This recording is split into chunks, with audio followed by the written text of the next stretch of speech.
आज हम लोग मॉन्टेस्क्यू के कुछ अन्य पक्षों पर विचार करेंगे। पिछली बार हम लोगों ने उसके शक्ति पृथक्करण के सिद्धांत और उसके शासन के वर्गीकरण के सिद्धांत और उसकी पद्धति के पक्षों पर विचार किया। अब जो अन्य महत्वपूर्ण पक्ष मॉन्टेस्क्यू का है, वो जो कि उसकी प्रसिद्ध पुस्तक स्पिरिट ऑफ लॉस का मूल विषय है, वो उसकी विधि की धारणा है।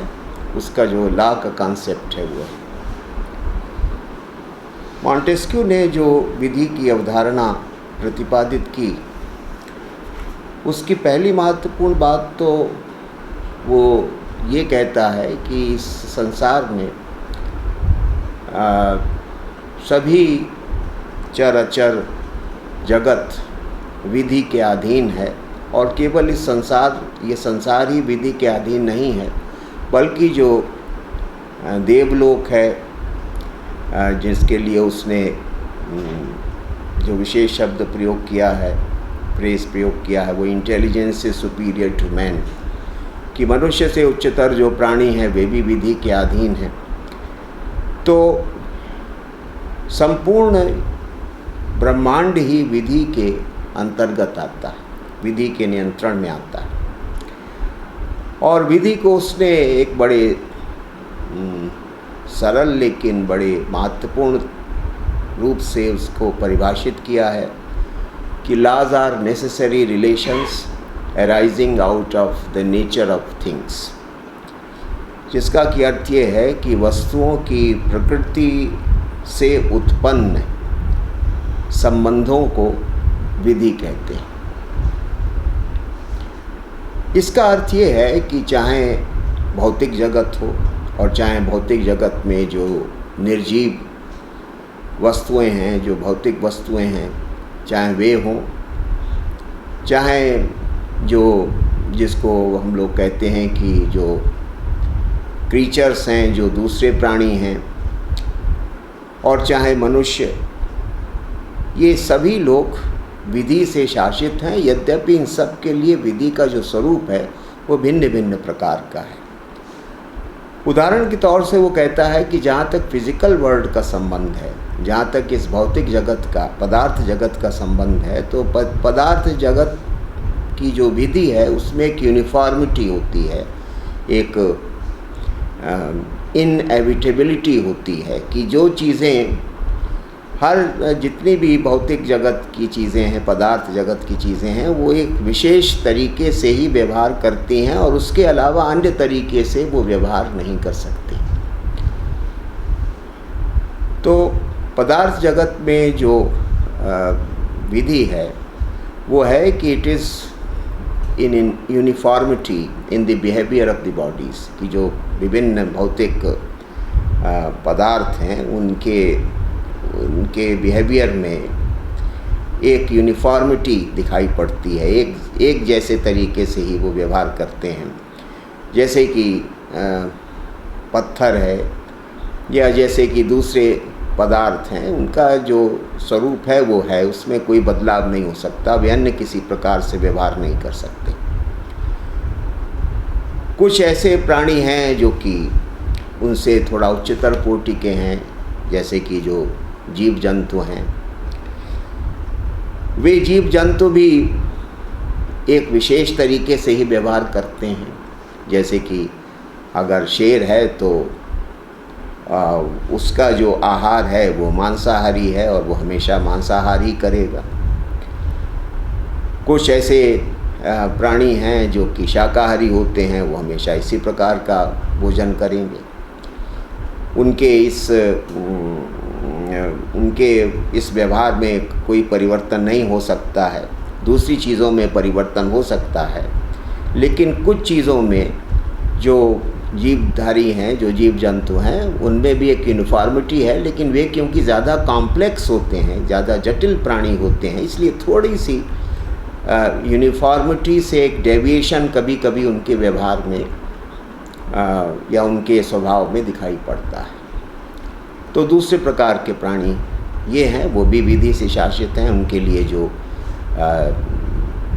जिस प्रकार का स्वभाव व्यवहार निर्धारित है प्रकृति के द्वारा या ईश्वर के द्वारा, वे उसी प्रकार से व्यवहार करते हैं, उसी प्रकार से उनका स्वभाव होता है। लेकिन जब हम मनुष्य पर आते हैं तो विधि के स्वरूप में एक महत्वपूर्ण परिवर्तन दिखाई पड़ता है। मॉन्टेस्क्यू कहता है कि मानव समाज भी अर्थात मनुष्य भी विधि से, रूल से या नॉर्म से शासित होते हैं और मनुष्य भी विधि से शासित हैं। उनके समाज में भी विधि होती है, उसके अनुशासन में वे रहते हैं। यद्यपि विधि शब्द का यहाँ वो बड़े व्यापक अर्थ में प्रयोग करता है। विधि के अंतर्गत केवल राज्य निर्मित विधियाँ ही नहीं आती, बल्कि इसके अंतर्गत जिनको वो मैनर्स और कस्टम्स कहता है, यानी जो प्रथाएं हैं, परंपराएं हैं, प्रवृत्तियां हैं और कानून, लॉ एज ए कमांड जिसको कहते हैं, तो ये सब चीज़ें जो हैं इनसे मनुष्य और मनुष्य का समाज संचालित होता है, शासित होता है और मनुष्य का समाज इनका पालन भी करता है। लेकिन वहाँ पर हमें वो यूनिफॉर्मिटी या वो इनएविटेबिलिटी नहीं दिखाई पड़ती जो कि जीव जगत में या भौतिक जगत में दिखाई पड़ती है। मानव समाज भी विधियों से संचालित और शासित है, लेकिन क्योंकि मॉन्टेस्क्यू कहता है कि मनुष्य को ईश्वर ने इंटेलिजेंस यानी बुद्धि दी है और साथ साथ उसको फ्री विल भी दी है, इच्छा शक्ति भी दी है, इसलिए मनुष्य उस परफेक्शन के साथ या उस यूनिफॉर्मिटी के साथ विधि का पालन नहीं करता जैसा कि हमको पदार्थ जगत में या प्राणी जगत में देखने को मिलता है। यहाँ पर प्रायः हम जाने या अनजाने में विधियों का उल्लंघन करते हैं, परंपराओं का, मान्यताओं का उल्लंघन करते हैं, कभी उनका पालन करते हैं, कभी उल्लंघन करते हैं। तो इसलिए मानव समाज में भी विधि और परंपराएं और प्रथाएं प्रचलन में होती हैं, क्योंकि बिना उसके मानव समाज भी संचालित नहीं हो सकता है। लेकिन उनमें उस प्रकार की यूनिफॉर्मिटी नहीं होती, उस प्रकार की इनएविटेबिलिटी नहीं होती जो कि हम भौतिक जगत में या प्राणी जगत में देखते हैं। ये एक विशिष्टता है मनुष्य की। फिर एक महत्वपूर्ण बात वो ये भी कहता है कि मानव समाज में जो विधियां प्रचलन में होती हैं उनका डबल ऑरिजिन, उनके दो स्रोत होते हैं। ये उसने एक महत्वपूर्ण बात कही इस दृष्टि से क्योंकि हॉब्स ने या पिफेंडॉर्फ जो कि समय के एक बड़े विद्वान थे, या लॉक जिस प्रकार की मान्यता का प्रतिपादन कर रहे थे विधि को लेकर, मॉन्टेस्क्यू की मान्यता उससे बिल्कुल भिन्न प्रकार की है। मॉन्टेस्क्यू कहता है कि विधि का डबल ऑरिजिन यानी कानून का दोहरा के दो स्रोत होते हैं। पहला स्रोत तो विधियों का जाहिर है राज्य होता है, जो कमांड ऑफ सॉवरेन जिसको हॉब्स ने कहा कि एक तो ठीक है कि कोई शासक, कोई संप्रभु, कोई विधानमंडल जो आदेश निर्देश देता है वे विधि का स्वरूप धारण कर लेते हैं। तो इसलिए एक तो ऑरिजिन उसका मनुष्य में होता है, यानी कोई ना कोई मनुष्य या कोई ना कोई मानवीय संस्था विधियों का निर्माण करती है, सृजन करती है। तो एक तो विधियों का ह्यूमन ऑरिजिन होता ही है, लेकिन साथ साथ वो ये कहता है कि विधियों, जो भी मानव समाज की विधियां होती हैं, उनकी उत्पत्ति में मनुष्य की इच्छा के परे भी बहुत सारे कारक होते हैं जो कि उनके स्वरूप को निर्धारित करते हैं। इसको वो कहता है कि जो विधि है उसका डबल ऑरिजिन होता है कि जो हमारी विधियां होती हैं उनका हमें स्टैंडर्ड कहाँ से मिलता है, उनका मानदंड कहाँ मिलता है। यानी हम किस चीज़ को उचित कहें, किसको अनुचित कहें, किसको श्रेष्ठ कहें, किसको अश्रेष्ठ कहें, किसको हितकारी कहें, किसको अहितकारी करें, कि लॉ का ये जो स्टैंडर्ड है यानी उसका जो मानदंड है वो हमें कहाँ से मिलता है। केवल मनुष्य कुछ भी घोषित कर दे तो वो विधि नहीं हो सकती अगर वो जस्ट नहीं है, अगर वो श्रेष्ठ नहीं है, न्याय संगत नहीं है। तो केवल मनुष्य के घोषित करने से कोई चीज़ विधि नहीं बन जाती। यद्यपि विधि के निर्माण में मानवीय तत्व होता है, मानवीय संस्थाओं का योगदान होता है, लेकिन केवल और केवल मानवीय संस्थाओं के द्वारा या मानवीय तत्वों के द्वारा विधियों की रचना नहीं होती है। एक और भी उसका स्रोत है, और जिसको कि पहले भी माना गया और मॉन्टेस्क्यू के समय भी वो शब्दावली चर्चा में थी, हालांकि उसका अर्थ बदल दिया गया था, कि वो जो स्रोत है वो नेचुरल लॉ है। तो मॉन्टेस्क्यू भी नेचुरल लॉ के कॉन्सेप्ट को मानता है कि नेचुरल लॉ हमारे सामने वो स्टैंडर्ड्स रखता है, वो मानदंड रखता है, वो आदर्श रखता है जिनके आधार पर मानवीय समाज की विधियों का निर्माण होता है, या जिनके द्वारा जो संप्रभु होता है, जो शासक होता है, जो विधानमंडल होता है, वो विधियों की रचना करता है। तो इसलिए विधियों का एक ह्यूमन ऑरिजिन भी है और एक एक्स्ट्रा ह्यूमन ऑरिजिन भी है। एक्स्ट्रा ह्यूमन ऑरिजिन से मतलब ये है कि नेचुरल लॉ है वो एक नेचुरल लॉ जिसमें कि जो कि न्याय का स्रोत है, श्रेष्ठता का स्रोत है, कर्तव्य अकर्तव्य का स्रोत है, वो हमारे सामने कुछ मानदंड रखता है और उनके आधार पर मानवीय संस्थाओं के द्वारा विधियों की रचना की जाती है। तो हॉब्स से उसके दृष्टिकोण भिन्न है। हॉब्स कहता है कि लॉ जो है वो केवल कमांड ऑफ द सॉवरेन है, सॉवरेन के अलावा वो कोई दूसरा स्रोत विधि का नहीं मानता। कुछ इसी प्रकार की धारणा पिफेंडॉर्फ जैसे दार्शनिक भी प्रतिपादित कर रहे थे, लेकिन मॉन्टेस्क्यू उस नेचुरल लॉ ट्रेडिशन की ओर वापस जाता है और ये मानता है कि जो पॉजिटिव लॉ है यानी जो स्टेट मेड लॉ है उससे भी एक हायर लॉ है, और वो जो हायर लॉ है वो नेचुरल लॉ है जो कि एक मानदंड रखता है जिसके आधार पर पॉजिटिव लॉ बनने चाहिए। तो ये उसका एक अन्य महत्वपूर्ण पक्ष है कि जिसके आधार पर वो कहता है कि जो नेचर है वो standards of absolute justice provide करती है, और उन स्टैंडर्ड्स के आधार पर हम अपने पॉजिटिव लॉ को बनाते हैं या हमें अपने पॉजिटिव लॉ को बनाना चाहिए, ऐसा उसका विचार है।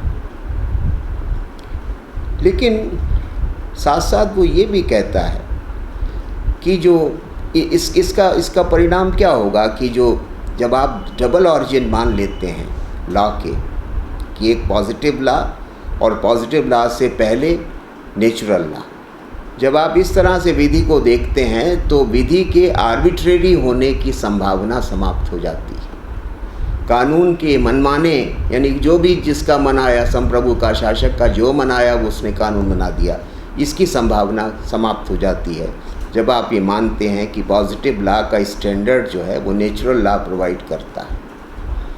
तो इस यानी जो आर्बिट्रेरी डिक्टेट है किसी भी सॉवरेन का, वो केवल इसलिए कि वो सॉवरेन की कमांड है या सॉवरेन का डिक्टेट है इसलिए कोई चीज़ लॉ नहीं बन सकती, इसलिए कोई चीज़ विधि नहीं बन सकती, ऐसा उसका विचार है।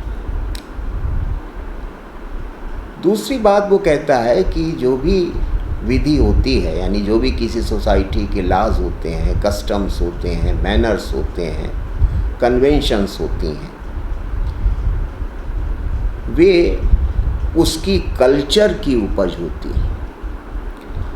आजकल हम लोग उसके लिए कल्चर शब्द का इस्तेमाल करते हैं, लेकिन उसने जो है इसी को कहा है स्पिरिट ऑफ लॉज, कि कानून की आत्मा क्या होती है, कानून को अपना जो कंटेंट है, अपनी जो फॉर्म है वो कहाँ से मिलता है, अपनी संस्कृति से मिलता है, वहाँ से वो उसकी आत्मा है कानून की। कानून का जो स्वरूप है उसको निर्धारित करने में मॉन्टेस्क्यू कहता है कि बहुत सारे फिजिकल और मॉरल फोर्सेस का योगदान होता है।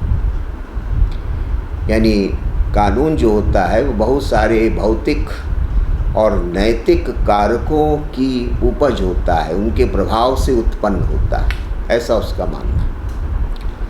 अब ये जो फिज़िकल और मॉरल फोर्सेस हैं, इसमें वो किन किन चीज़ों को शामिल करता है, तो वो कहता है कि जैसे क्लाइमेट,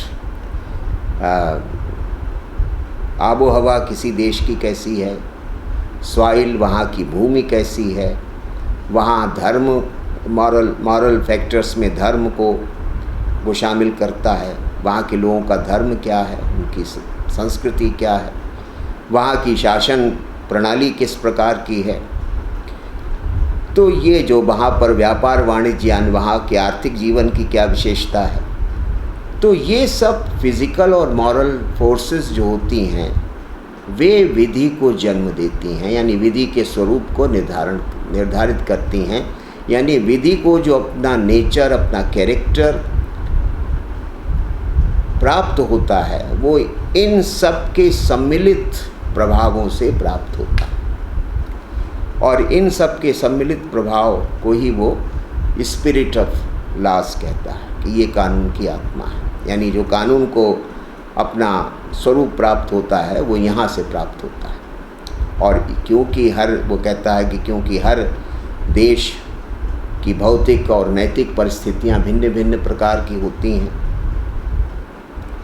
इसलिए हर देश की विधि और उसकी वैधानिक संस्थाएं भी भिन्न भिन्न प्रकार की होंगी। वो जो 18वीं शताब्दी में जो इनलाइटनमेंट का एक मूल सिद्धांत था, यूनिवर्सलिज्म का, सार्वभौमिकतावाद का, कि सब एक चीज़ है जो कि सारे संसार में व्याप्त है या सारे संसार में होनी चाहिए, वो इसको नहीं मानता। वो जो है वो यूनिवर्सलिज्म को नहीं बल्कि हिस्टोरिसिज्म को मानता है, इतिहास परकता को, विशिष्टता के सिद्धांत को मानता है।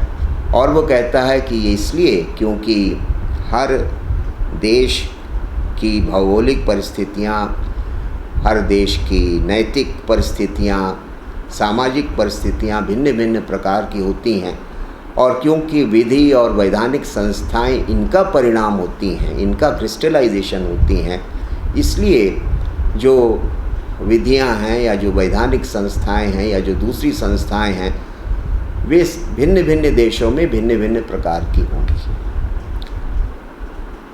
ऐसा उसका मानना है। तो यानी वो एक प्रकार के रिलेटिविज़म में, एक प्रकार के सापेक्षतावाद में विश्वास करता है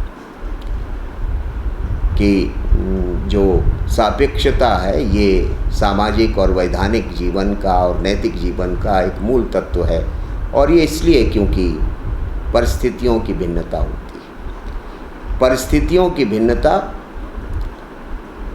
विधियों की भिन्नता का कारण होती है, ऐसा उसका मानना है। तो इस आधार पर मॉन्टेस्क्यू ने अपने विधि के सिद्धांत का प्रतिपादन किया, जो कि एक महत्वपूर्ण विचार है। और जिस युग में वो पैदा हुआ, यानी 18वीं शताब्दी में, एज ऑफ एनलाइटनमेंट में, उस युग का जो प्रवाह था उससे भिन्न जाकर उसने विधि सिद्धांत का प्रतिपादन किया। और जहाँ तक उसके विचारों का संबंध है तो उसमें जो अंतिम पक्ष है वो क्लाइमेट है, कि क्लाइमेट का यानी जोग्राफिकल कंडीशंस का, भौगोलिक परिस्थितियों का राजनीतिक, सामाजिक और नैतिक जीवन से क्या संबंध होता है, ये एक महत्वपूर्ण विषय है। और इस अर्थ में मॉन्टेस्क्यू बुदा की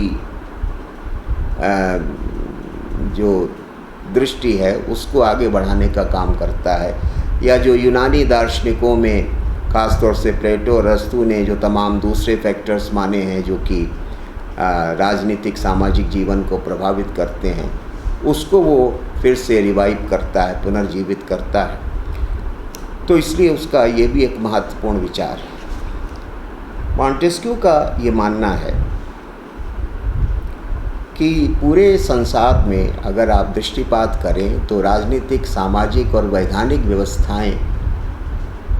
व्यवस्थाओं के क्षेत्र में बड़ी डाइवर्सिटी दिखाई पड़ती है, बड़ी भिन्नता दिखाई पड़ती है। अफ्रीका में एक प्रकार की राजनीतिक सामाजिक संस्थाएं हैं, एक प्रकार का विधि विधान है। चीन में आप जाइए तो वहाँ पर दूसरे प्रकार का विधि विधान है, वहाँ पर दूसरे प्रकार की राजनीतिक सामाजिक संस्थाएं हैं। यूरोप के देशों का एक अपना अलग स्वरूप है। भारत जैसे देशों की एक अपनी अलग सामाजिक राजनीतिक संरचना रही है। उनके यहाँ विधि का और वैधानिक संस्थाओं का स्वरूप विभिन्न प्रकार का रहा है। जापान में तो भिन्न प्रकार का रहा है। ये उसने स्पिरिट ऑफ लॉज में इस बात का उल्लेख किया है। क्योंकि कारण उसका ये था कि उस समय एशिया अफ्रीका में यूरोप के बहुत सारे ट्रैवलर्स और एक्सप्लोरर्स आ रहे थे। अन्वेषक और खोजकर्ता इन एशिया अफ्रीका के देशों में आ रहे थे और वे अपने बहुत सारे ट्रैवल अकाउंट्स, अपने यात्रा वृत्तांत लिख रहे थे, जो कि यूरोप में पहुंच रहे थे, वहां प्रकाशित हो रहे थे और यूरोप के बड़े बड़े विद्वान उनको पढ़ रहे थे और उसके आधार पर वो एक अपना दृष्टिकोण बना रहे थे एशिया के विषय में, अफ्रीका के विषय में, कि वहाँ पर किस प्रकार के लोग हैं, किस प्रकार की व्यवस्थाएं हैं। तो मॉन्टेस्क्यू ने भी ये सारे ट्रैवल अकाउंट्स पढ़े थे, क्योंकि वो काफ़ी विद्वान व्यक्ति था। यूरोप के बहुत सारे देशों की तो उसने यात्राएं भी की थी। तो इसलिए उसको अपने निजी अनुभव से भी ये ज्ञात था कि विश्व में काफ़ी राजनीतिक सामाजिक विविधता है और उसको इन यात्रा वृत्तांतों से भी ये ज्ञात हुआ था कि संसार के बहुत सारे देश ऐसे हैं जहाँ की व्यवस्थाएं यूरोप के देशों से भिन्न प्रकार की हैं, जहाँ के लोग यूरोप के देशों से भिन्न प्रकार के हैं, उनके स्वभाव, उनकी प्रवृत्तियाँ भिन्न प्रकार की हैं। ये उसको सब जानकारी अपने निजी अनुभव से भी हुई थी और इन यात्रा वृत्तांतों के आधार पर भी हुई थी। तो इस सब के आधार पर उसने एक निष्कर्ष निकाला कि ये जो संसार में डाइवर्सिटी दिखाई पड़ती है, सोशल सिस्टम्स की, पॉलिटिकल सिस्टम्स की, रिलीजन्स की, कल्चर्स की, उसका कारण ये है कि संसार में बहुत जोग्राफिकल डाइवर्सिटी बहुत ज़्यादा है। भिन्न भिन्न प्रकार के भौगोलिक क्षेत्र हैं, भौगोलिक परिस्थितियां हैं और उन क्षेत्रों में, उन परिस्थितियों में रहने वाले लोगों के ऊपर उसका बड़ा गहरा प्रभाव पड़ता है, उसका बहुत गहरा इन्फ्लुएंस पड़ता है और उससे न केवल उनका टेम्परामेंट, न केवल उनका स्वभाव, बल्कि उनकी संस्थाएं भी उसी के अनुसार गठित हो जाती हैं, बन जाती हैं। ऐसा उसने निष्कर्ष निकाला, जो कि काफ़ी हद तक सही भी था। अब उदाहरण के तौर से उसने कहा कि अगर हम क्लाइमेट के हिसाब से देखें तो संसार को 3 भागों में बांटा जा सकता है। कुछ संसार के भाग ऐसे हैं जो कि बहुत ही ठंडे प्रदेश हैं, जिनको ज्योग्राफी में फ्रिजिड जोन्स कहा जाता है, बहुत ठंडे देश हैं। संसार के बहुत सारे भाग ऐसे हैं जहाँ बहुत गर्मी पड़ती है और जो कि बहुत गर्म रहते हैं, जिनको कि टॉरिड जोन्स कहा जाता है। और संसार के कुछ क्षेत्र ऐसे हैं, मध्यवर्ती हैं, जो कि समशीतोष्ण हैं, यानी जहाँ पर टेम्परेट क्लाइमेट है। तो अगर आप भौगोलिक दृष्टि से विचार करें तो संसार को आप इन 3 भागों में बांट सकते हैं कि बहुत ही ठंडे देश, बहुत ही गर्म देश और समशीतोष्ण जलवायु वाले देश। और इसी दृष्टि से वो कहता है कि जो सॉइल यानी मिट्टी की संरचना है, उसको भी आप दो भागों में बांट सकते हैं कि कुछ भूभाग संसार के बहुत ही फर्टाइल हैं, उपजाऊ हैं, और कुछ भाग ऐसे हैं जो कि उतने फर्टाइल नहीं हैं, जहाँ पर बल्कि कुछ ऐसे हैं जो कि बिल्कुल ऊसर हैं और या बहुत कम उनमें उपज होती है, वृक्ष वनस्पतियाँ उगती हैं।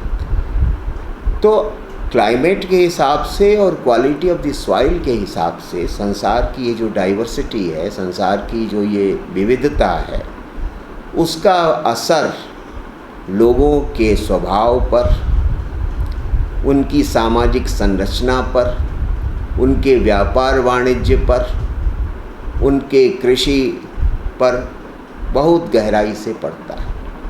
और वहाँ के लोगों की जो जीवन शैली है, जो जीवन प्रणाली है, वो जीवन प्रणाली उनकी जलवायु से काफ़ी प्रभावित हो जाती है और इसलिए वो दूसरों से भिन्न प्रकार की हो जाती है। उदाहरण के लिए वो कहता है कि जो बहुत ठंडे प्रदेश के लोग हैं, जो कि बहुत ही कठिन जीवन व्यतीत करते हैं इसी कठिन जलवायु के कारण, आमतौर से ऐसे लोगों में जो उनका जो टेम्परामेंट होता है, उनका जो स्वभाव होता है, वो ये है कि वो परिश्रमी तो बहुत होते हैं और एडवेंचरस भी काफ़ी होते हैं, लेकिन वो जीवन जो एक सेंसिबिलिटी जो एक होती है, जीवन की चीज़ों को गहराई से या विस्तार से समझने की जो सामर्थ्य होती है, वो ऐसे लोगों में विकसित नहीं पाई जाती, क्योंकि क्लाइमेट का असर उनकी मानसिक संरचना पर पड़ता है और इसलिए उनकी जो मानसिक संरचना है वो उतनी विकसित हमें नहीं दिखाई पड़ती, या जीवन के विभिन्न पक्षों की उतनी गहराई से समझ उनमें हमें नहीं दिखाई पड़ती। तो उसका कारण वहाँ की क्लाइमेट होता है। जो बहुत गर्म प्रदेश के क्षेत्र हैं, जहाँ पर आप शारीरिक और मानसिक रूप से बहुत कुछ कर सकते हैं, तो मॉन्टेस्क्यू का कहना था कि इन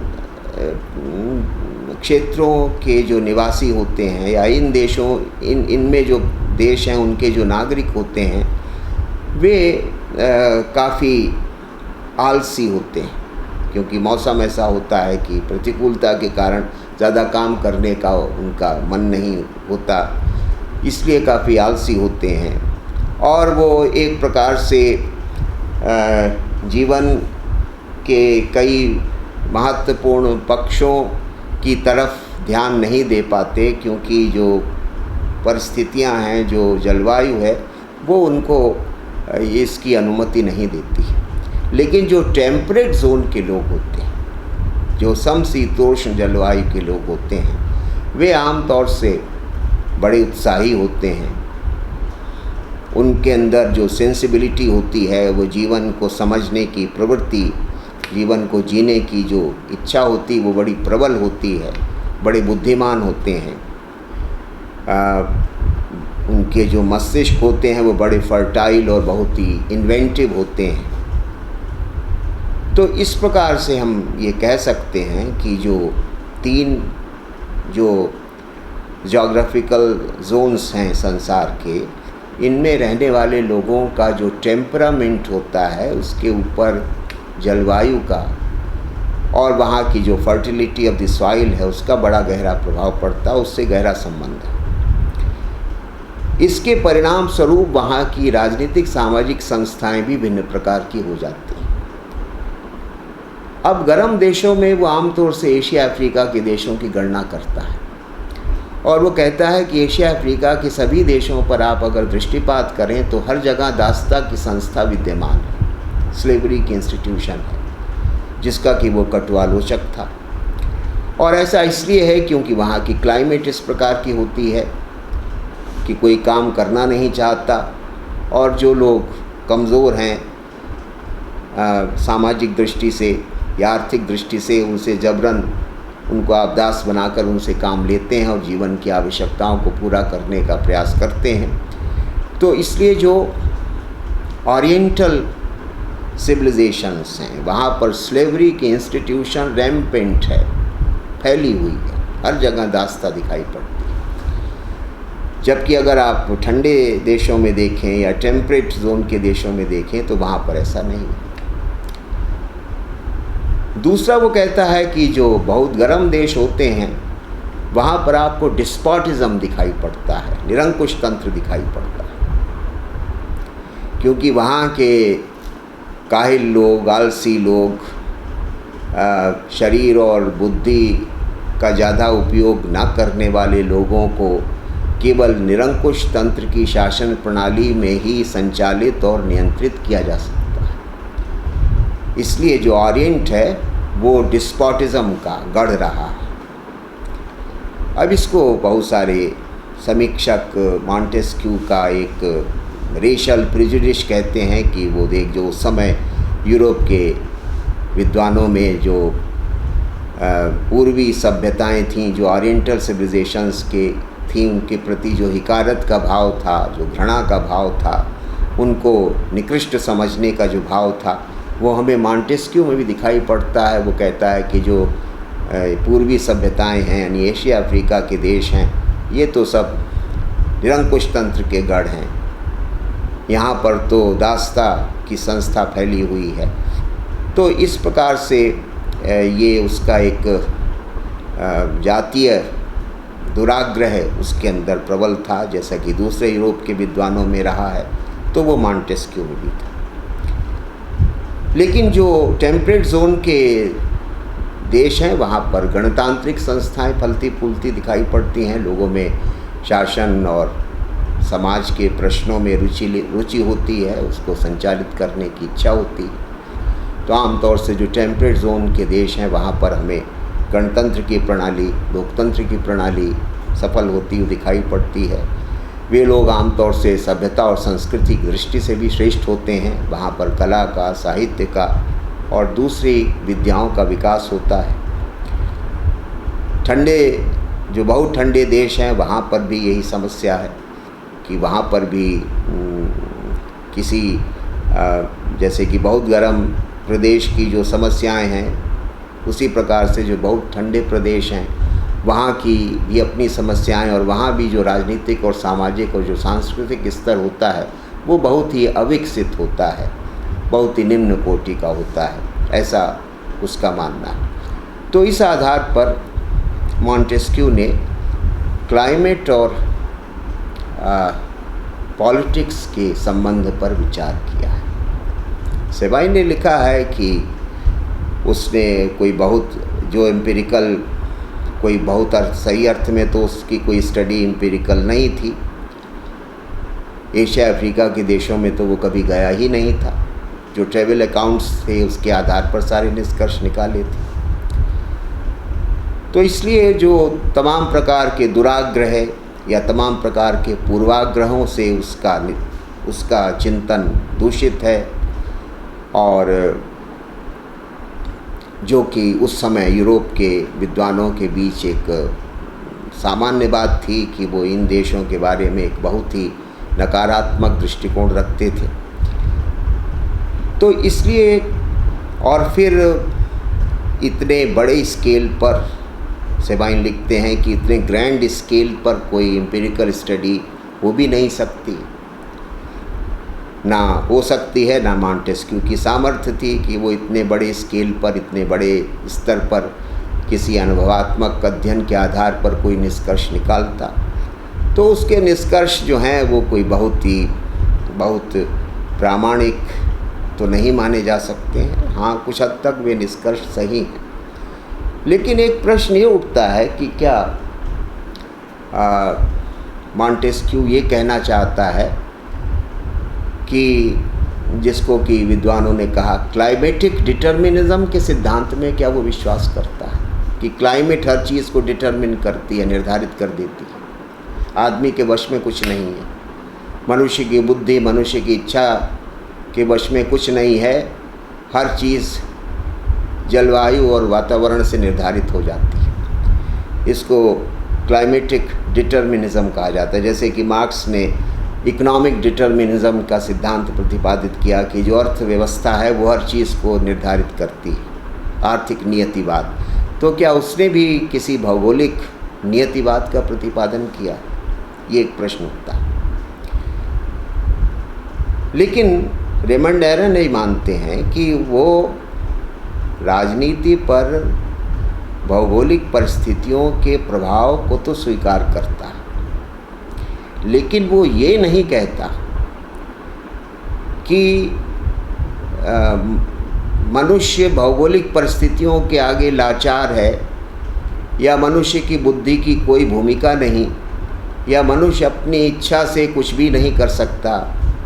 ऐसा वो नहीं मानता। यानी वो क्लाइमेटिक इन्फ्लुएंस को तो मानता है, लेकिन वो क्लाइमेटिक डिटर्मिनिज्म को नहीं मानता कि जलवायु का भौगोलिक परिस्थितियों का प्रभाव तो राजनीतिक सामाजिक व्यवस्थाओं पर होता है, लेकिन किसी भी देश की जो राजनीतिक सामाजिक व्यवस्थाएं होती हैं, वहाँ के मनुष्यों का जो स्वभाव होता है वो पूरी तरह से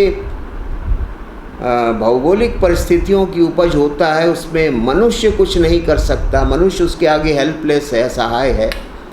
वो अपनी इच्छा से कुछ बदल नहीं सकता, वो अपनी इच्छा से कोई निर्णय नहीं ले सकता, वो परिस्थितियों का दास है।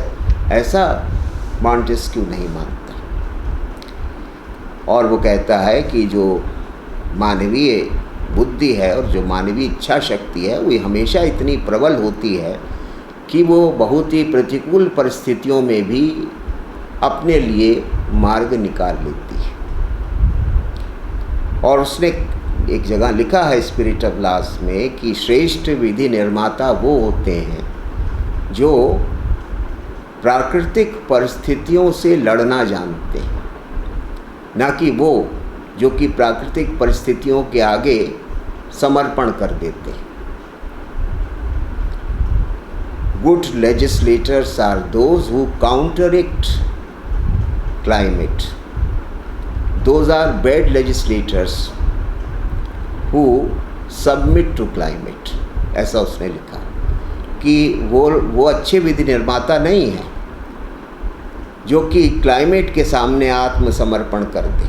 यानी क्लाइमेट हर चीज़ को कह दें अब हम क्या कर सकते हैं, मनुष्य क्या कर सकता है, हम अपने समाज में क्या परिवर्तन कर सकते हैं, क्या सुधार कर सकते हैं। क्योंकि सब कुछ प्राकृतिक परिस्थितियों के अधीन है। तो जो लोग ऐसा सोचते हैं वे तो बहुत ही निकृष्ट कोटि के शासक हैं, निकृष्ट कोटि के विधि निर्माता हैं, या निकृष्ट कोटि के मनुष्य हैं जो कि प्रकृति के बिल्कुल वशवर्ती होकर रह जाते हैं। लेकिन श्रेष्ठ विधि निर्माता वे हैं, श्रेष्ठ शासक वे हैं, श्रेष्ठ मानव समाज वो है जो कि प्रकृति की प्रतिकूलताओं में भी अपने सुधार और अपने उन्नयन के लिए मार्ग तलाश कर लेता है। तो इस प्रकार से मॉन्टेस्क्यू भौगोलिक परिस्थितियों के प्रभाव को तो स्वीकार करता है, लेकिन वो ये नहीं मानता कि मनुष्य या शासक परिस्थितियों के आगे, भौगोलिक परिस्थितियों के आगे लाचार है, असहाय है। ऐसा वो मानने को तैयार नहीं। इसलिए हम ये नहीं कह सकते कि उसका जो दृष्टिकोण है वो किसी क्लाइमेटिक डिटर्मिनिज्म जैसे सिद्धांत का प्रतिपादन करता है। तो ये एक अन्य पक्ष है जो कि मॉन्टेस्क्यू के चिंतन का महत्वपूर्ण भाग रहा है। अब अंत में जब हम मॉन्टेस्क्यू का मूल्यांकन करते हैं तो कई अंतर विरोध उसके चिंतन में हैं जिनका कि उल्लेख विद्वानों ने किया है, लेकिन कई दृष्टियों से मॉन्टेस्क्यू की बड़ी विशिष्टता भी है। जैसा कि किंग्सले मार्टिन ने लिखा अपनी पुस्तक में कि 18वीं शताब्दी के जो विचारक थे वो मॉन्टेस्क्यू को उन्होंने कैनोनाइज किया। मॉन्टेस्क्यू में वो एक संत की आत्मा देखते थे। तो ऐसा किंग्सले मार्टिन ने लिखा। तो दोनों दृष्टियों से अगर हम उसकी कौन से उसके चिंतन में ऐसे पक्ष हैं जो कि आलोचना के शिकार हुए हैं और फिर कौन से वे उदात्त पक्ष हैं जो कि मॉन्टेस्क्यू को अत्यंत महत्वपूर्ण विचारक बना देते हैं, या रेमंड एरन के शब्दों में last of the classical thinkers, कि वो अंतिम शास्त्रीय विचारक है, ऐसा रेमंड एरन ने लिखा। तो सेवाइन ने उसकी कमियों की ओर संकेत करते हुए लिखा है कि एक तो उसकी सबसे बड़ी कमी ये है कि जो स्पिरिट ऑफ लॉज है, जो कि उसकी सबसे महत्वपूर्ण कृति है, वो बहुत ही अनसिस्टमेटिक है, बहुत ही अस्त व्यस्त है और अति सरलीकरण का वो दोषी है। He is guilty of extreme over simplification. झटके में निष्कर्ष निकाल लिए। कहता तो ये है कि हम अनुभवात्मक अध्ययन के आधार पर ये निष्कर्ष निकाल रहे हैं, लेकिन जब आप स्पिरिट ऑफ लॉज को पढ़ते हैं तो ऐसा लगता है कि वो जो उसका अनुभवात्मक पक्ष था वो बहुत ही अविकसित था और बहुत सारे निष्कर्ष केवल उसने सुनी सुनाई बातों के आधार पर निकाल लिए हैं। जैसे कि उदाहरण के तौर से इंग्लैंड के बारे में कि इंग्लैंड में सेपरेशन ऑफ पावर्स है, तो ये तो बहुत ही गलत निष्कर्ष था। जबकि वो इंग्लैंड 6 महीने रहा भी, उसने वहाँ की राजनीतिक प्रणाली का अध्ययन भी किया, लेकिन फिर भी उसने ये निष्कर्ष निकाला कि इंग्लैंड में सेपरेशन ऑफ पावर्स है, जबकि इंग्लैंड में सेपरेशन ऑफ पावर्स ना तब था ना आज है। वहाँ तो संसदात्मक शासन प्रणाली है जिसमें लेजिस्लेचर और एग्जीक्यूटिव के बीच एक घनिष्ठ संबंध होता है। तो इसलिए लिखा है विद्वानों ने, ख़ासतौर से किंग्सले मार्टिन ने अपनी किताब में, कि एक्चुअली उसने ठीक से देखा समझा नहीं, बल्कि हैरिंगटन ने जो इंग्लैंड के बारे में कह दिया था उसी को स्वीकार कर लिया। हैरिंगटन उस समय के एक बड़े विचारक थे। उसने अपने ठीक से चीज़ों को, इंग्लैंड को समझने की कोशिश नहीं की, बल्कि बड़ी जल्दबाजी में एक निष्कर्ष निकाल लिया, जिसके कारण उसको अपयश का भागी भी होना पड़ा। कि सिद्धांत तो ठीक है, लेकिन ये सिद्धांत कम से कम इंग्लैंड में विद्यमान नहीं है, जिसको कि वो जो कहता है कि इंग्लैंड के लोग अगर स्वतंत्र हैं तो इसलिए क्योंकि वहाँ पर सेपरेशन ऑफ पावर्स है। इंग्लैंड के लोगों की स्वतंत्रता के दूसरे कारण थे, सेपरेशन ऑफ पावर्स तो वहाँ था ही नहीं। तो इसलिए उसके जिसको सबाइन कहते हैं कि एक्सट्रीम ओवर सिंप्लीफिकेशन, अति सरलीकरण का दोषी है। दावा करता है कि निष्कर्ष अनुभवात्मक हैं, लेकिन अनुभवात्मक पद्धति का जो समुचित या सम्यक उपयोग होना चाहिए वैसा तो दिखाई नहीं पड़ता। बहुत सारे उसके निष्कर्ष पूर्वाग्रहों पर आधारित हैं, बहुत सारे उसके निष्कर्ष जो यात्रा वृत्तांत थे उन पर आधारित हैं, बहुत सारे उसके निष्कर्ष उस समय के जो कुछ प्रमुख दार्शनिक थे उनके निष्कर्षों पर आधारित हैं। ऐसे बहुत कम उसके निष्कर्ष हैं जो कि सही अर्थ में एम्पिरिकल मेथड की उपज। तो एक तो समस्या मॉन्टेस्क्यू के साथ में ये है। दूसरी समस्या जिसको कि जर्मनी के एक बड़े इतिहासकार हुए हैं मेनेक, तो मेनेक ने एक महत्वपूर्ण पक्ष को उठाया है। मेनेक कहता है कि मॉन्टेस्क्यू दो विरोधी विचारों के बीच झूलता रहता है। एक विचार है 18वीं शताब्दी का जिसको रेशनल यूनिवर्सलिज्म कहा जाता है। 18वीं शताब्दी में रेशनलिज्म और यूनिवर्सलिज्म की मान्यताएं थीं, जो एज ऑफ एनलाइटनमेंट थी उसकी सबसे बड़ी। बुद्धिवाद, सार्वभौमिकतावाद, ये उसकी 18वीं शताब्दी की सबसे प्रमुख मान्यता थी। तो मॉन्टेस्क्यू के चिंतन में कुछ तत्व तो ऐसे हैं जो कि इस रेशनल यूनिवर्सलिज्म को प्रतिबिंबित करते हैं। जैसे कि वो कहता है कि जो न्याय का सिद्धांत है वो एक सार्वभौमिक सिद्धांत है। नेचुरल लॉ एक सार्वभौमिक सत्य है। नेचुरल लॉ जो होता है वो रीज़न पर भी आधारित है और वो सार्वभौमिक है, सारे मनुष्यों, सारे राष्ट्रों का मार्गदर्शन करता है। तो ये तो उसका एक तरह से रेशनल यूनिवर्सलिज्म है। तो एक तरफ तो मेनेक कहते हैं कि वो रेशनल यूनिवर्सलिज्म को मानता है, लेकिन दूसरी तरफ फिर वो रिलेटिविज़म यानी सापेक्षतावाद, पर्टिकुलरिज्म विशिष्टतावाद, हिस्टोरिसिज्म ऐतिहासिकता के सिद्धांत को भी मानता है। और ये दोनों अलग अलग धारणाएं। जैसे कि शासन प्रणालियों के विषय में जब वो अपने विचार प्रस्तुत करता है तो ये कहता है कि हर शासन प्रणाली के लिए खास प्रकार की परिस्थिति चाहिए, एक खास प्रकार का परिवेश चाहिए। या जैसे कि अभी हमने कानून के विषय में देखा कि वो कहता है कि हर देश का जो लॉ है, उसका जो लीगल सिस्टम है वो विशिष्ट प्रकार का होगा, पर्टिकुलर काइंड का होगा। यहाँ पर फिर वो उसका जो यूनिवर्सलिज्म है, जो रेशनल यूनिवर्सलिज्म है, वो नहीं दिखाई पड़ता, बल्कि वो पर्टिकुलरिज्म, विशिष्टतावाद या हिस्टोरिसिज्म, ऐतिहासिकतावाद, ये दिखाई पड़ते हैं कि जो भी व्यवस्थाएं होती हैं वे विशिष्ट होती हैं, अपनी अपनी संस्कृति की उपज होती हैं, अपने अपने इतिहास की उपज होती हैं, सार्वभौमिक जैसा कुछ नहीं होता। तो अब ये दोनों व्यू पॉइंट वो लेके चलता है। अब ये हिस्टोरिसिज्म का विचार तो 19वीं शताब्दी में आया जर्मनी में, 18वीं शताब्दी तो रेशनल यूनिवर्सलिज्म की शताब्दी थी।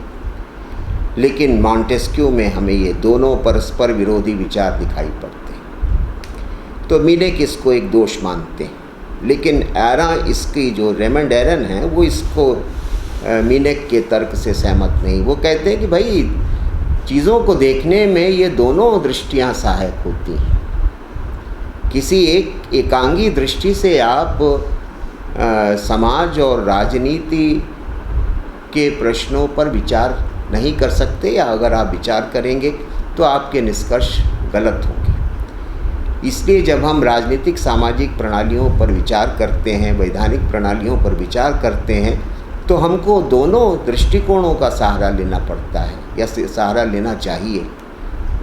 और इस दृष्टि से यही कार्य मॉन्टेस्क्यू ने किया। इसलिए ये कहना कि वो दुविधाग्रस्त है या वो फ्लक्चुएट करता है कभी इधर कभी उधर, तो ये मेनक का जो निष्कर्ष है या उसकी जो आलोचना है उससे रेमंड एरन सहमत नहीं। और एरन की बात में दम भी है, क्योंकि किसी भी व्यवस्था को, किसी भी परिस्थिति को देखने की अनेक दृष्टियां हो सकती हैं और उनके बीच सामंजस्य करके ही हम कोई सम्यक निष्कर्ष निकाल सकते हैं। फिर एक बड़े विद्वान 20वीं शताब्दी के हुए अल्थुज़र ने भी इसी तरह से मॉन्टेस्क्यू में एक फंडामेंटल कॉन्ट्रडिक्शन, एक मूल अंतर विरोध बताया कि एक फंडामेंटल कॉन्ट्रडिक्शन है मॉन्टेस्क्यू के चिंतन में। और वो कॉन्ट्रडिक्शन ये है कि यद्यपि वो बड़ा प्रतिभाशाली व्यक्ति था, बट जीनियस था, वो कहता है he was an original genius, बड़ा मौलिक और प्रतिभाशाली विचारक था। 18वीं शताब्दी में उसकी फ्रांस और यूरोप में बड़ी प्रतिष्ठा थी, लेकिन साथ साथ वो बहुत ही रूढ़िवादी मान्यताओं का भी प्रतिपादन करता है, बहुत ही रिएक्शनरी डॉक्ट्रिन्स का भी प्रतिपादन करता है, ऐसा अल्थुज़र मानते हैं। अब जब वो कहते हैं कि रिएक्शनरी डॉक्ट्रिन्स का प्रतिपादन करता है, रूढ़िवादी मान्यताओं का प्रतिपादन करता है, तो उनका संकेत ये है कि मॉन्टेस्क्यू फ्रांस में एंशियन रिजीम को, यानी जो प्राचीन व्यवस्था थी, उसको पुनर्जीवित करना चाहता था, वापस लाना चाहता था। फ्रांस के लोग तो अपने राजतंत्र से बड़े त्रस्त थे, दुखी थे, और वो प्राचीन व्यवस्थाओं और मान्यताओं को रिस्टोर करने की, वापस लाने की बात कर रहा था। तो ये उसकी रूढ़िवादिता थी। फिर वो नोबिलिटी का, यानी कुलीन वर्ग का बड़ा समर्थक था। ये मानता था कि अगर किसी भी राजनीतिक प्रणाली में स्थिरता लानी है तो वहाँ पर एक शक्तिशाली कुलीन वर्ग होना ही चाहिए। जबकि अगर हम इतिहास का अध्ययन करें, 18वीं शताब्दी के फ्रांस के इतिहास का अध्ययन करें, तो जनता में कुलीनों के खिलाफ बड़ा आक्रोश था और वो अपनी दुर्दशा का कारण वहाँ की एरिस्टोक्रेसी को मानते थे, वहाँ के कुलीन वर्ग को मानते थे। तो ये भी मॉन्टेस्क्यू का जो दृष्टिकोण है वो एक रूढ़िवादी, एक रिएक्शनरी दृष्टिकोण है। फिर वो पॉपुलर सॉवरेनिटी के विचार का पक्षधर नहीं था। लोकप्रिय संप्रभुता, डेमोक्रेसी को लेकर उसके मन में बड़ी शंकाएं थी। तो ये सब जो पक्ष मॉन्टेस्क्यू के हैं, या जो पूर्वी जो सभ्यताएं थीं, जो ओरिएंटल सिविलाइजेशंस थी, उनको लेकर उसके मन में बड़ा दुराग्रह था, पूर्वाग्रह था। तो ये सारे पक्ष अल्थुज़र कहता है कि ऐसे पक्ष हैं कि जो मॉन्टेस्क्यू की बुद्धिमत्ता के लिए संदेह पैदा करते हैं कि हम उसको ओरिजिनल जीनियस कहें कि ना कहें, क्योंकि वो इस प्रकार की रूढ़िवादी मान्यताओं का पक्ष पोषण करता है। और तो ये एक अन्य पक्ष है जिसकी आलोचना अल्थुज़र ने की। फिर एक और जर्मन विद्वान हुए हैं, लियोन ब्रंसविक। लियोन ब्रंसविक ने मॉन्टेस्क्यू के ऊपर आरोप लगाया है, लगभग उसी प्रकार का जो कि हम लोग अभी दूसरे संदर्भ में देख चुके हैं, कि मॉन्टेस्क्यू बुद्धिवादी भी है और अनुभववादी भी है। एक तरफ तो वो डेकार्ट की तरह सार्वभौमिक सत्यों के विचार को मानता है कि कुछ यूनिवर्सल कॉन्सेप्ट्स हैं, जैसे कि जस्टिस वो कहता है कि यूनिवर्सल कॉन्सेप्ट है।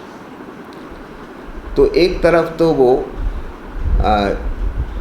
इस बुद्धिवादी मान्यताओं का प्रतिपादन करता है और बुद्धिवादी मान्यताओं को मानने के कारण किन्हीं सार्वभौमिक सिद्धांतों में, किन्हीं सार्वभौमिक अवधारणाओं में उसका विश्वास है। लेकिन दूसरी तरफ जब वो सरकार का वर्गीकरण देता है, ब्रंसविक कहते हैं, तो वो वर्गीकरण जो है वो अनुभववादी दृष्टिकोण पर आधारित है। उस क्लासिफिकेशन का बेसिस वो कहता है एम्पिरिकल है।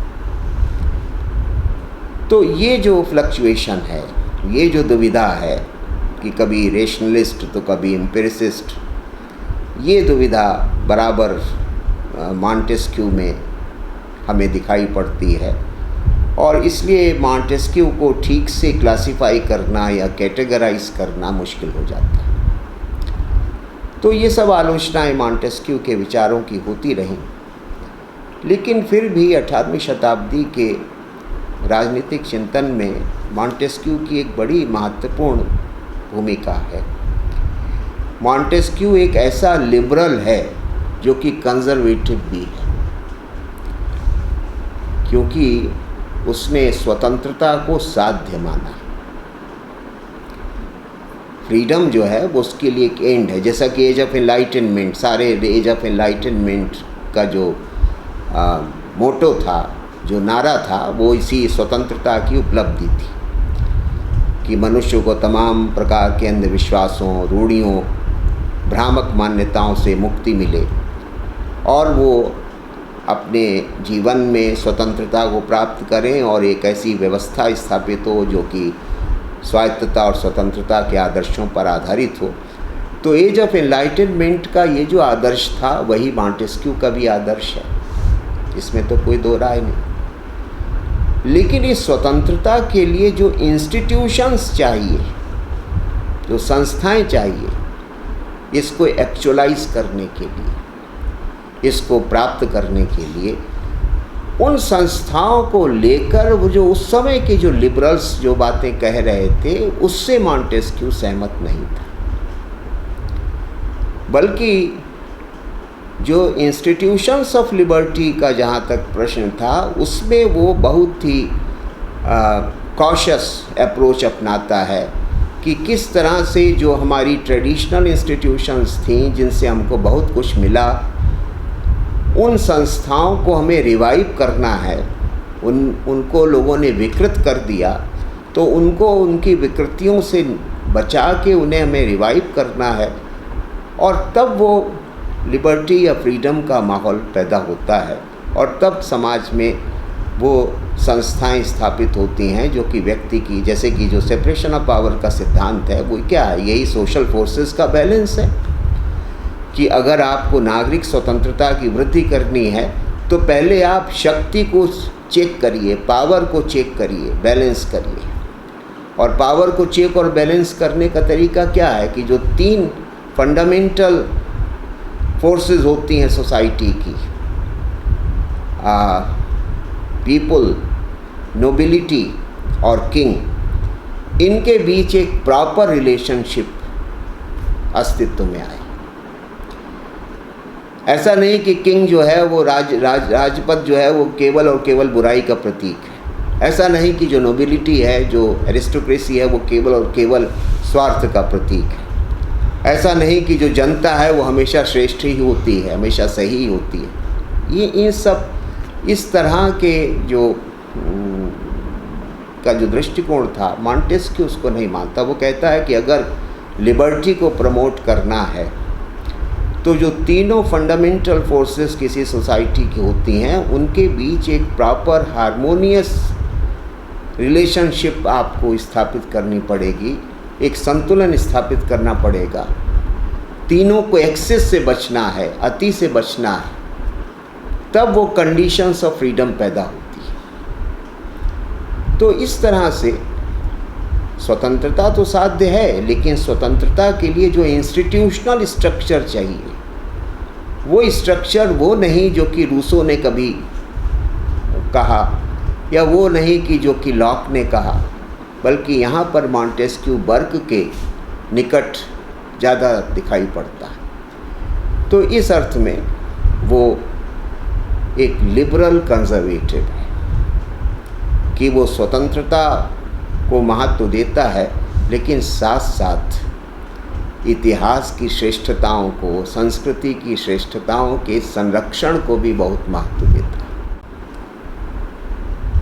और दूसरी महत्ता जिसको कि रेमंड एरन ने कहा कि जब उसने कहा कि he is last of the classical philosophers, तो उसका मतलब ये है कि मॉन्टेस्क्यू ने प्राइमेसी ऑफ पॉलिटिक्स को रीइस्टेब्लिश किया, क्लासिकल पॉलिटिकल थिंकर्स की तरह। वैसे तो उसको बहुत सारे जो विद्वान हैं मॉन्टेस्क्यू को फर्स्ट सोशलॉजिस्ट कहते हैं, लेकिन रेमंड इस बात से सहमत नहीं है कि वो कोई सोशलॉजिस्ट नहीं है। क्यों? क्योंकि फाइनली वो पॉलिटिकल रिजीम को सोसाइटी के ऊपर स्थान देता है, राजनीतिक व्यवस्था को समाज से ऊपर स्थान देता है, और समाज का स्वरूप निर्धारित करने में राजनीतिक व्यवस्था की बड़ी महत्वपूर्ण भूमिका होती है। तो इसलिए वो जो राजनीतिक जीवन है, जो राजनीतिक संस्थाएं हैं, उनकी महत्ता को अंडरलाइन करता है, उनकी महत्ता को पर प्रकाश डालता है, और इसी अर्थ में उसको लास्ट ऑफ क्लासिकल फिलोसोफर्स कहा जा सकता है। फिर एक महत्वपूर्ण बात यह है जो कि उसको कंजर्वेटिव बनाती है, और वो है कि उसका प्रोग्रेस में कोई विश्वास नहीं था। प्रगति, जो कि एनलाइटनमेंट के उस एज के दौर के 3 मुख्य नारे थे, रीज़न, नेचर और प्रोग्रेस,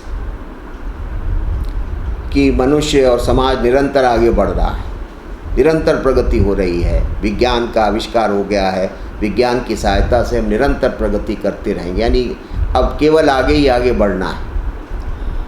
तो ये जो फिलॉसफी ऑफ प्रोग्रेस जो 18वीं शताब्दी में शुरू हुई थी, प्रगति का दर्शन जो प्रतिपादित होना शुरू हुआ था, मॉन्टेस्क्यू का उसमें कोई विश्वास नहीं था। इस अर्थ में वो 18वीं शताब्दी के जो इंसाइक्लोपीडिस्ट थिंकर्स थे उनसे बिल्कुल भिन्न प्रकार का दृष्टिकोण रखता था।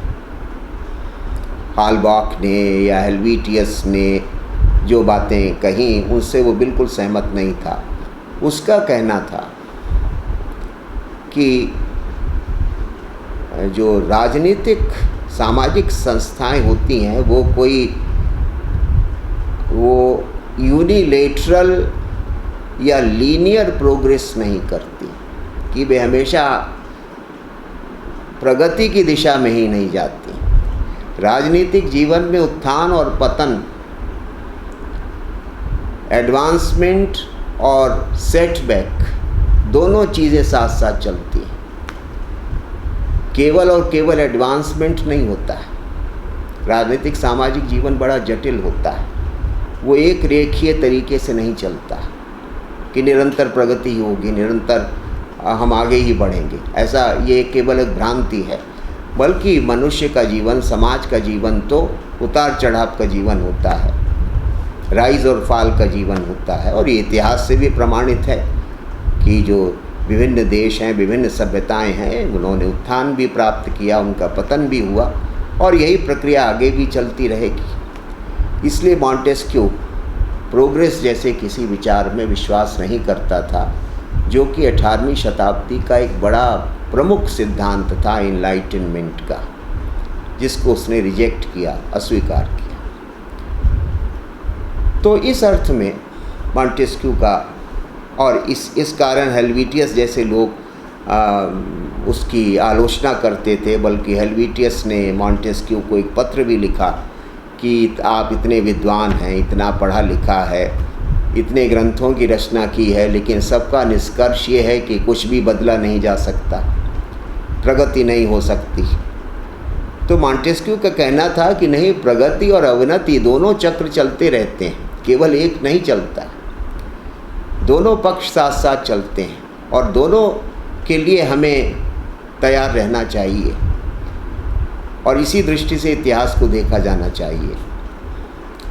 तो ये भी एक महत्वपूर्ण पक्ष है जो कि मॉन्टेस्क्यू के चिंतन में प्राप्त होता है, और जिसके कारण भी उसको कंजर्वेटिव कहा जाता है, अनुदारवादी कहा जाता है।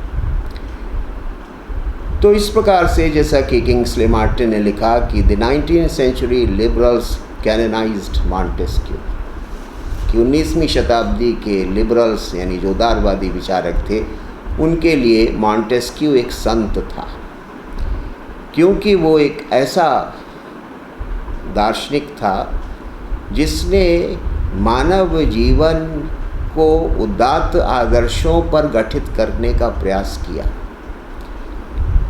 वो आदर्श उदात्त तो थे, लेकिन हवाई नहीं थे, और उन आदर्शों की प्राप्ति के लिए हमें नवीन और परंपरागत के बीच, वर्तमान और अतीत के बीच कैसे सामंजस्य कायम करना है, उनको कैसे समन्वित करना है, इस तथ्य को भी उसने रेखांकित किया। और इस अर्थ में वो एक ऐसा स्वतंत्रता प्रेमी है जो कि स्वतंत्रता के सामाजिक राजनीतिक परिवेश पर सम्यक दृष्टि से विचार करता है। यही मॉन्टेस्क्यू के राजनीतिक चिंतन की महत्ता है, और यही उसके राजनीतिक चिंतन की विशिष्टता है।